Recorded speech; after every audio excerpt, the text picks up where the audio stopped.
Hello guys, yan, welcome naman tayo guys sa ating YouTube channel, Pinoy TV News. Yan, thank you so much sa lahat po sumusuporta po dyan sa ating channel, no. Yan, sa mga bago po dyan, yan, please don't forget like, share, and subscribe po natin guys itong ating video. And ating guys, ating pag-usapan topic natin to ngayon guys, no.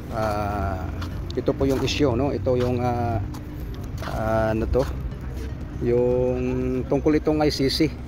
Dahil po itong si Trillanes ay talagang putak na putak ito ng gusto niya nga talagang papasok itong ICC.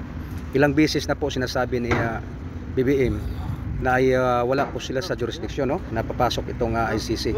Kaya yun po ang tigas ng ulo itong taong ito, kahit alam na niya nga wala po sa jurisdiction ay talagang gusto niya papasukin.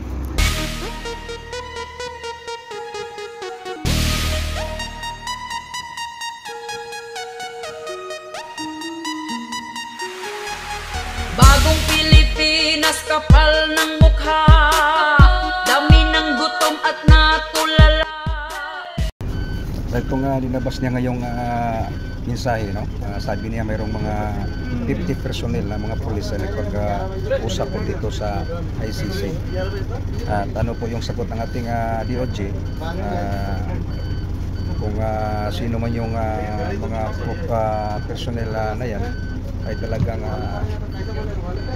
binabypass po nila ang ating gobyerno, ay talagang mananagot sila sa mayroon silang pananagutan sa ating batas, no? Dahil po ay wala po talaga sa jurisdiction ang ICC, sila po ay mag-imbestiga sa mga contracts Duterte noon. Ito kasi itong putak na putak itong sa si Trillanes, hindi nagbabasa ng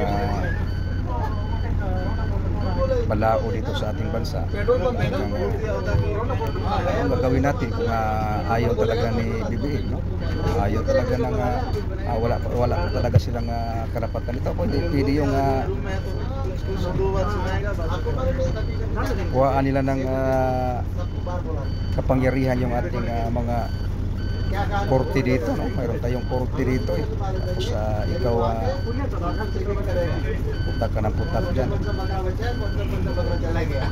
Basa-basa din pag may time, no? Yung ano yung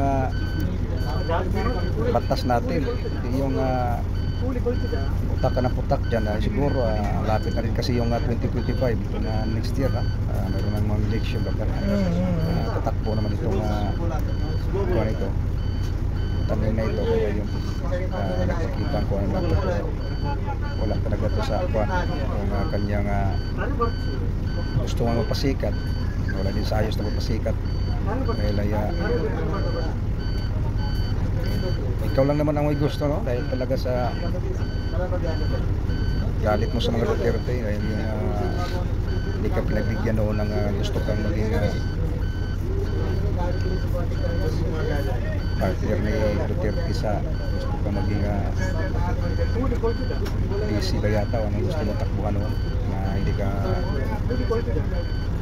na-accept ni Gerard Lee. Kaya ganun po yung galing. Kaya puro lang paninira yung sayo. Walang hirap kasi yung maninira ka ng paninira dyan, tapos ikaw mismo wala ka magagawa sa ating bansa. Pangit yung impact ng taong bayan, pangit. Yun guys, no, mayroon po tayong video, kita ko sa inyo at panoorin ko natin guys. Ito po yung sinasabi ni DOJ, no? Wala po talagang jurisdiction. Sinabi na po talaga ni Trillanes ay hindi po tayo papayag na kuhaan po ng kapangyarihan ng ating korte dito, ating mga kapulisan. Kaya yun itong video ito guys, Pinas na itigil ang investigasyon sa giyera kontra droga. Kasi dito, hindi sila pwede makialam talaga dito. Sa ibang bansa, ang tingin natin ay may pagkaalangan. They're citizens of the Republic who also need our protection. So we have to tell them, advise them properly. Kitang yan si Maricel Ali. there may be accountability involved. Yan ang babala ng Department of Justice sa mga opisyal ng gobyerno na makikipagtulungan sa International Criminal Court o ICC. Kasunod ito ng pahayag ni dating Senador Antonio Trillanes na kinausap na ng korte ang higit 50 active at retired police officials. Kaugnayan ang investigasyon ng ICC sa madugong giyera kontra droga ng Administrasyong Duterte. Ayon kay Trillanes, kung hindi makikipagtulungan Yun guys, no? So ngayon itong mga pulis na ito ay nakipag-transaction po dito sa ICC o sa kapulisan ng ICC. Talagang nagtutulong sa batas sa DFG. Kaya yun po ang ating topic ngayon. Sa mga bago po dyan, no? Sa hindi pa nakasubscribe po sa ating channel, please don't forget na like po natin. Please huwag kalimutan natin i-like and share, and please don't forget to subscribe. Thank you so much. Keep safe and keep strong. God bless you. Bye-bye.